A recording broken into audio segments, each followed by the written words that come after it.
Good morning, everyone. Good morning. It gives us great pleasure to welcome Dr. Dean Shrock back to our fellowship. His last presentation was in 2015 on the power of the heart. For those who have joined us since then, we offer a brief recap of his bio. Dr. Dean Shrock served for many years as Director of Mind-Body Medicine for a physician management group of 40 cancer centers, where he taught and researched a wellness program that improved survival with cancer. He is the best-selling author of Doctor's Orders, Go Fishing, Why Love Heals, Mind, Body, Spirit Medicine, and Living and Thriving, a Mind, Body, Spirit program for wellness. He's also co-authored the chapter in Mind, Body Medicine in Dr. Andrew Wells' 2014 text, Integrative Oncology, and is one of the spiritual teachers featured in the 2014 international best-selling book, The Power of the Heart. Today, Dr. Shrock will speak on how thoughts, feelings, and lifestyle affect your health. This is the first in a series of 6 presentations he will be giving at FOOF. Please welcome Dr. Dean Shrock.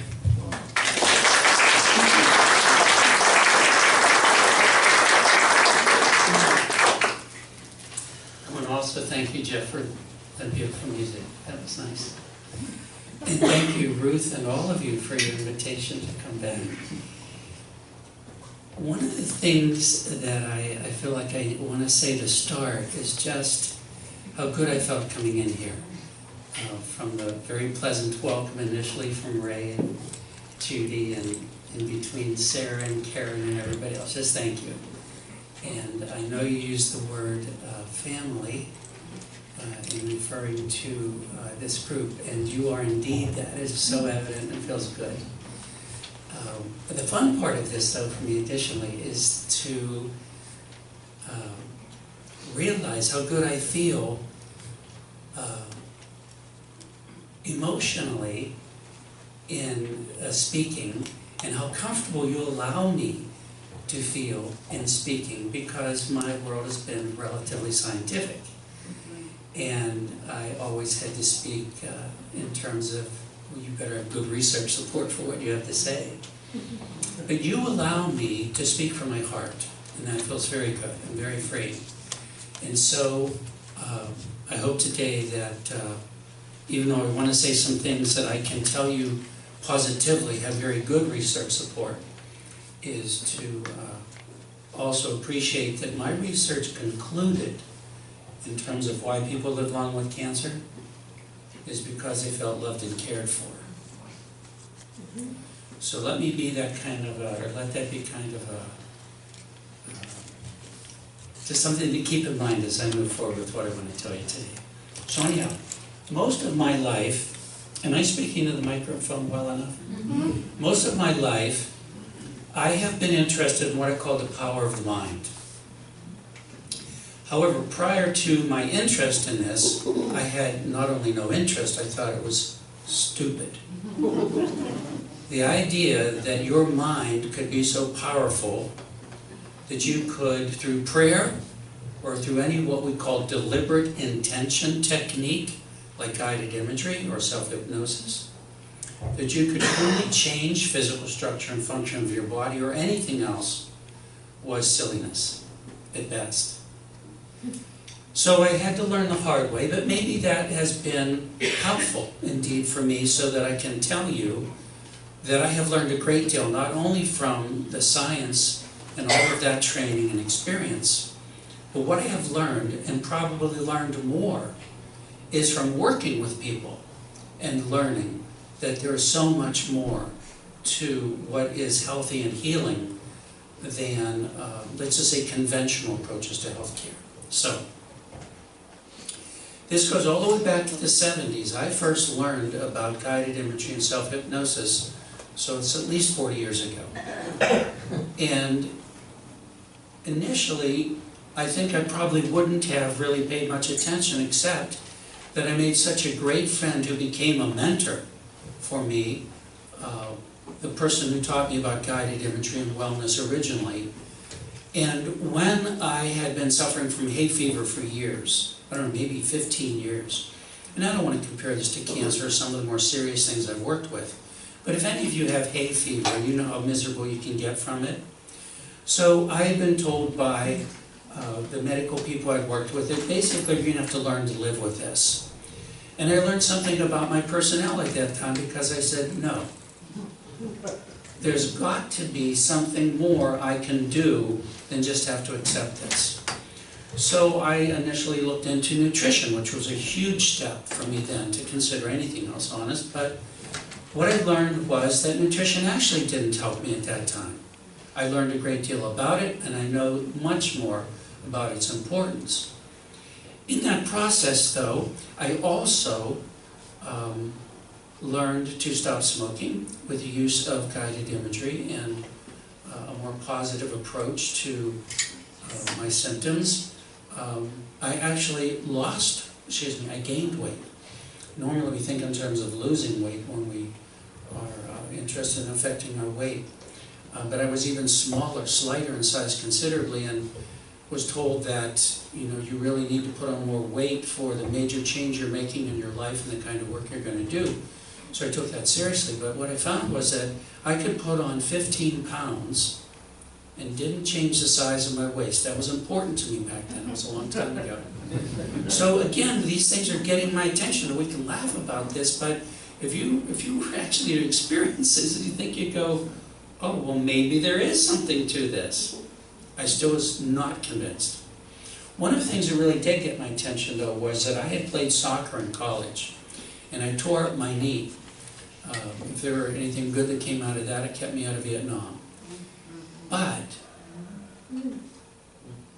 what I found was that while the orthopedic surgeon told me, you can try to rehab it, but you will need surgery within 10 years. So I tried the rehab. And then it turned out in 12 years, it was 12 years before I then started to have really significant pain and immobility. And so my friend who had taught me about guided imagery in the first place said, okay, let's create a script, you know, something you could say to yourself about talking to your body and helping it heal. And there's so many times I rolled my eyes at this guy and said, oh my, you're crazier I am. But what happened was fascinating, that once I started to do and imagine my knee healed, within 2 days I had no pain whatsoever. And by the end of that week I had full use of my knee, and I've never had surgery and don't intend to. So again, you think I'd be starting to catch on, which I was slowly, but I decided, through encouragement, through my friend and through meditation, to return to graduate school and to study this and figure out what was really happening and why this stuff worked. And fortunately, I was actually allowed to study guided imagery as my doctoral dissertation. So in that process, again, appreciate, I learned the science, the limited research actually that was available at that time. But I was coming to terms with, oh my God, there really is something to this. Now, in the process of what we call a review of the literature, where you really look at all the research that is available about guided imagery and how or why it would work, I actually, as part of my dissertation, put together 10 hypotheses which would explain the effectiveness of guided imagery. And I was very pleased to do that. It was very helpful for me. And then to be able to say to others, and I did this in scientific congresses, shared with people from major universities, hey, here's what the literature has to say.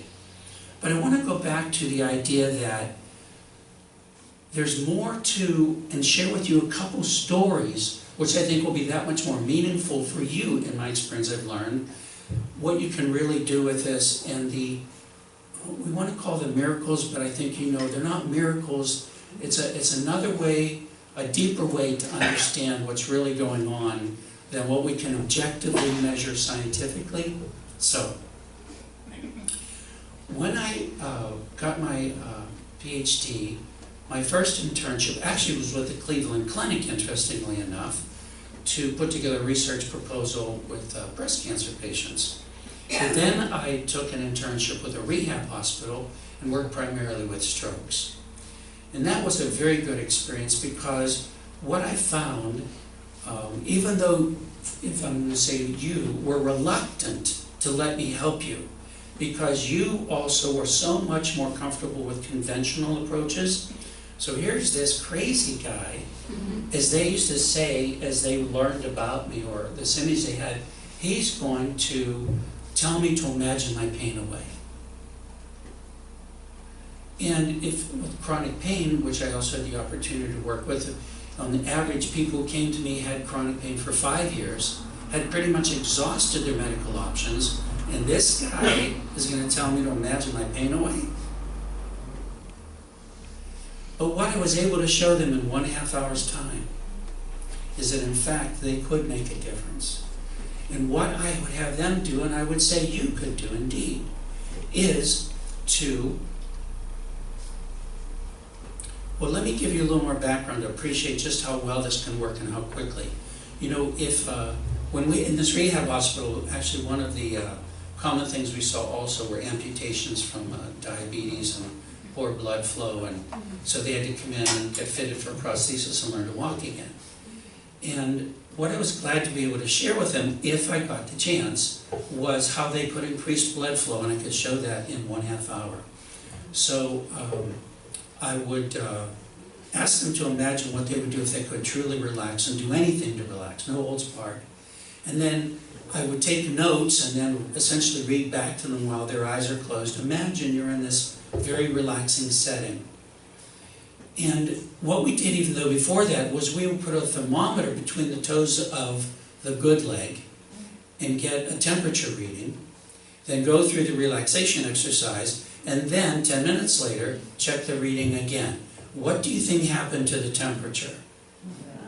And why did that happen? Thank you. Increased blood flow.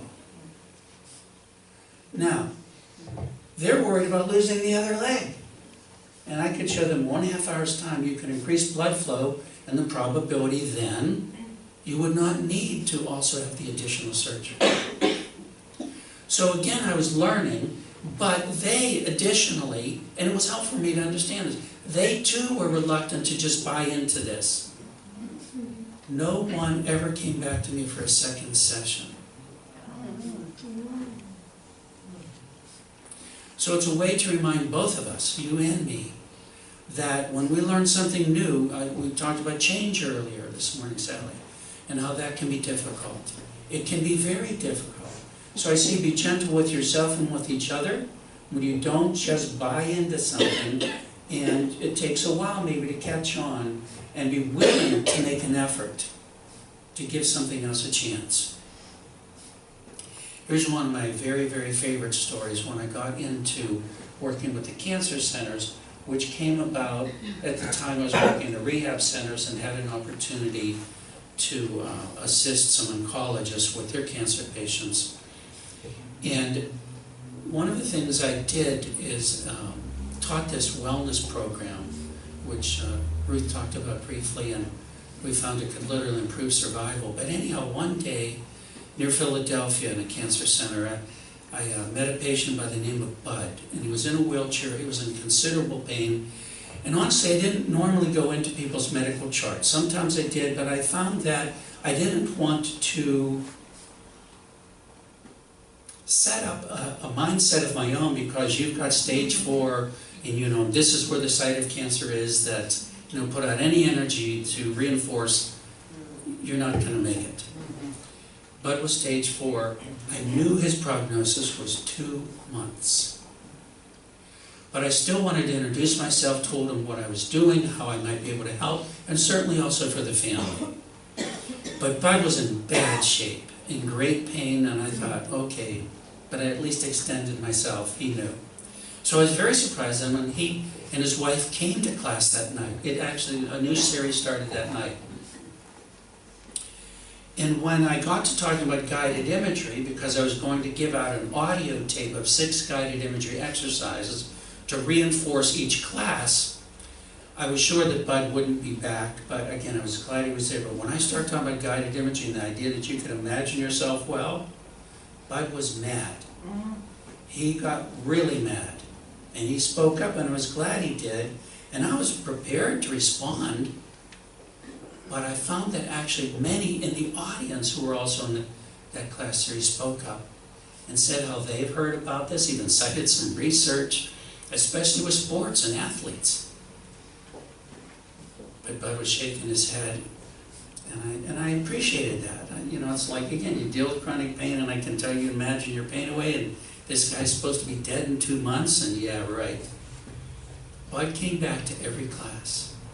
I was sure he wouldn't be back, either because, again, he thought I was crazy, or he was just too much in pain. He was in bad shape. By the end of the 5 weeks, 6 sessions, Bud was feeling so well. He came up to me after class and asked me if I thought it was okay if he went out and bought a new boat.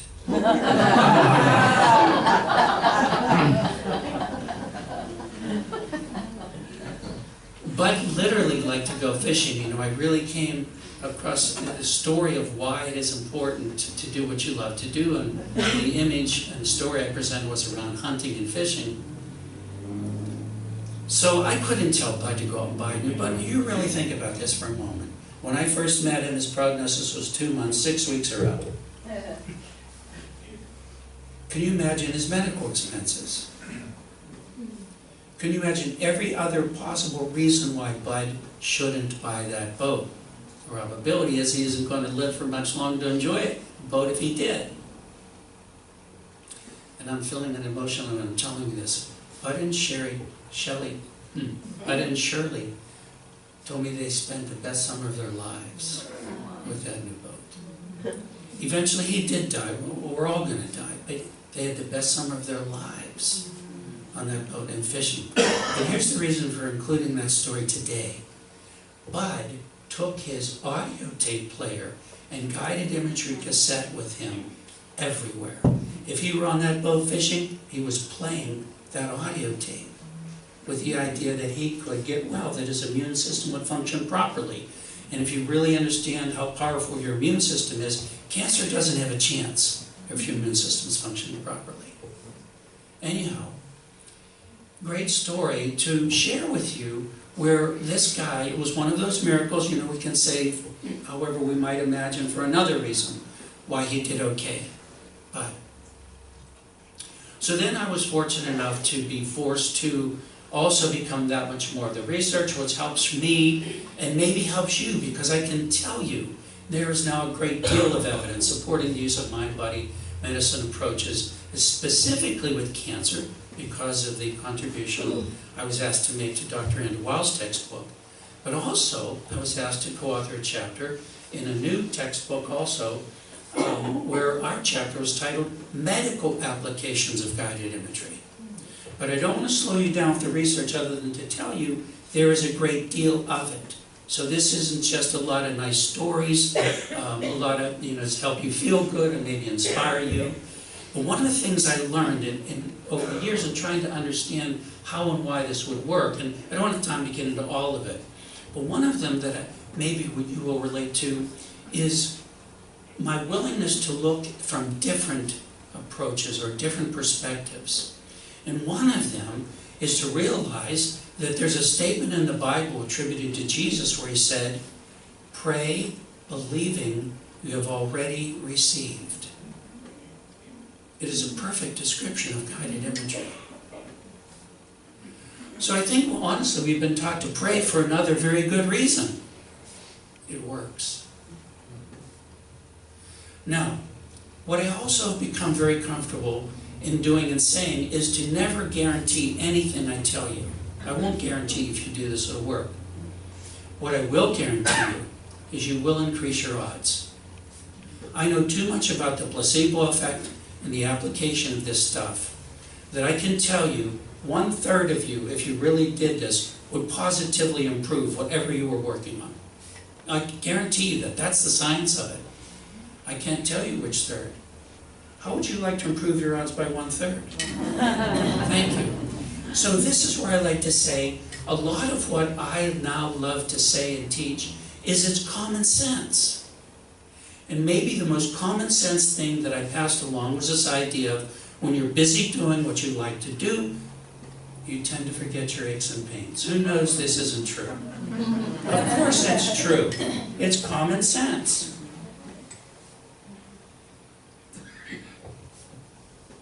One of the nicest people I've ever met when working with these cancer centers, a fellow named Bob. And I don't know how this came to be, but Bob lived on extensive acreage, but he had a picnic shelter behind his house that could house not only just a group this size, but 3 times this size. 3 refrigerators, 3 stoves. It's like, why do you have such a structure? Beside it was a pond that he stocked with trout. The week before, we always came to do our picnics, because then I wanted, again, you to, instead of withdrawing away to die, I wanted you engaged in life. I wanted you going fishing. So I got to meet some wonderful people who were very interested in supporting what we were doing. Anyhow, Bob was in poor health himself. He couldn't walk from here to Sally without getting out of breath. He'd have to sit down and rest. But, remember, he has this extensive acreage. He also has this RV he can drive around on his property. And when this one mushroom, a very special mushroom to Bob, I don't know what kind it was, started to grow on his property, Bob would go out in his RV, and if he found one, he would get off that RV and walk and dig up for hours these special mushrooms. How does that happen? What he loved. Right, and I want to go a little deeper with you, but I don't have time to explore this too much, although I'm very pleased to be able to sit and talk with you further today. When you align with the core truth of who you are, which is joy, you can override and overcome anything. So my big message really is doctor's orders, go fishing. But in a way I don't think I will ever have the opportunity to explain well enough, except through your own personal experience, just how real this is. And while most of my patients found it too selfish to take time to go fishing, everyone and everything else came first. You talk about change. Boy, do you need to learn to change that one, my opinion. But I mean it, both as a doctor and as someone who's really lived this and seen this personally and professionally. So I'm going to tell you one last story. How am I doing for time? Fine. One more story? Make it short. I used to live in Cleveland, Ohio, even though I spent time in central Pennsylvania primarily when I was doing my work with cancer. But anyhow, a tornado came through Cleveland one time, and it was really, really bad. And we weren't used to, that part of the country having something like this, so it was extra bad. And then, forgive me, but the media always has a way of making sure you see the worst of it, just how bad it is. But it was bad. So when they went around interviewing people, everyone said just how terrible that was. It was the worst thing they could even imagine happening. Literally 1 year later, the TV stations went around and interviewed these people again. And to a person, they said that tornado was the best thing that ever happened to them or their family or that community. What happened in 1 year to make them change their minds so dramatically?